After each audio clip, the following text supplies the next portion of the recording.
Thanks for registering for Unipass Letter of Authority. Over the next few minutes, I'm just going to show you how easy it is to create your own letter of authority that will go off digitally to a subscribing provider. We'll talk a little bit about the subscribing providers and non-subscribing providers as we go through this quick demo. So I'm going to log in using my Unipass identity. This is a test site, but obviously the screens are very like those which you'll see in live. So here we have the first screen, which is a little bit of a dashboard in regards to the letters of authority that have already been completed. There is some admin functionality across here in order to create your own teams, administer users within your firm. All of that information in terms of the usage there can be found within the support advisor guides here. So I'm going to create a new letter of authority, and rather than create one from scratch, I've got one in draft. Now, it's interesting to say that we do have a lot of interest in this being integrated into third-party systems, and we would envisage data from a back office system being able to be dragged through automatically into these screens.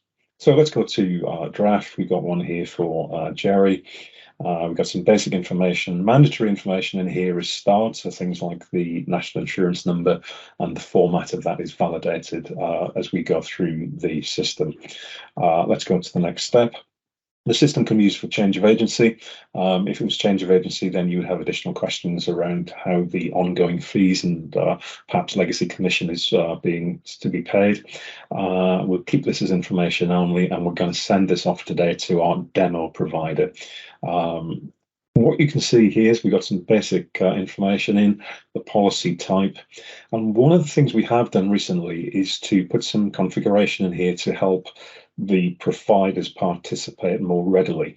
So it can be that a provider perhaps has a specific book of business that they'd like to start off with.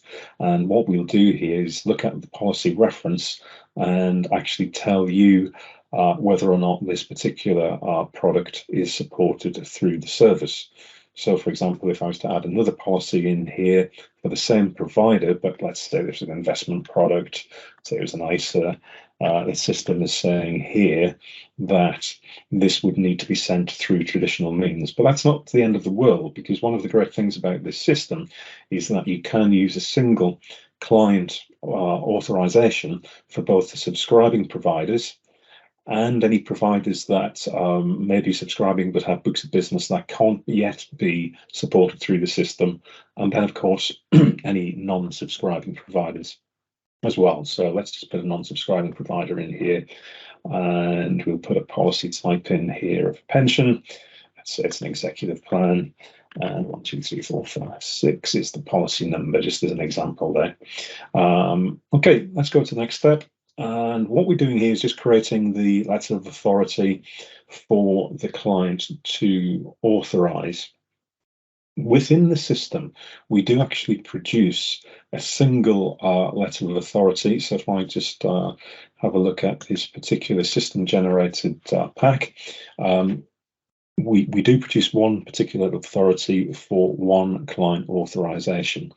And I think in experience, or most advisors that I've spoken to, traditionally they would present the client with multiple authorities asking for multiple signatures. What we have here is an all-encompassing letter of authority with the different providers, so a demo provider, a non-subscribing provider, and then in this instance we're getting the client to sign this document once. So you get your client to sign that in the usual manner, but it's only that final document that would be uploaded into the system. I'm going to talk a little bit about digital authorization in a second as well. So in this instance, what we've done is to upload the last page of that document, which is the final client signature. Now, it's important because this signatory page doesn't include any of the policy information, because the system is going to take this authorization and attach that to both the subscribing and non-subscribing provider requests, and we'll look at that in a second. One of the questions we've been asked most recently is whether or not an advisor can use an existing process that they have to upload into the system. So it could be that you're using another e-signature solution out there. And the answer to that is simply yes. But just be, for reference, just be warned that the files shouldn't be any bigger than 2 megabytes, which I wouldn't have thought they would be. And also make sure that you're uploading a document in this system that is very similar to the signature page for the client, i.e. not divulging multiple policies to different providers. The reason will become apparent as we go through this demo. So next step, we have a summary page here. It's information only. We have the client details. We have the policies. We have the indication that this will go off in real time to the subscribing provider. And for the other two here, for the moment, these would need to be sent in the usual manner. So I submit this case. This is a final confirmation from you that this is a true and proper record or indication of the client's authorization. And we've got a reminder here that for the non-subscribing provider, then you will need to download the document to send off in the usual manner. But for the subscribing providers, that has now gone off instantly. So in real time, the provider has received that, and we'll look again very, very shortly in regards to what that looks like in terms of a flow or journey. So for the non-subscribing provider, you'd need to download that document and send that off in the usual manner. I say the usual manner, so that could be secure email, hopefully. We do have Unipass secure email, which you might like to use, or in the fashion that you currently use in terms of sending that across. So here we have the advisor details, i.e. your details. We've taken all of that information from your Unipass certificate, which is a big help for the providers because it means they don't have to do the checks themselves against the FCA register. Obviously in live, we would have your address, your FRN in there as well. Nice big advert to say that they could have received this via the system digitally, the client details, and then we append to that the client signature. So it's important that the providers just see the relevant policy details applicable to them together with that client authorization. So you could use that document within your e-signature proposition and then upload that ultimate client authorization within the system.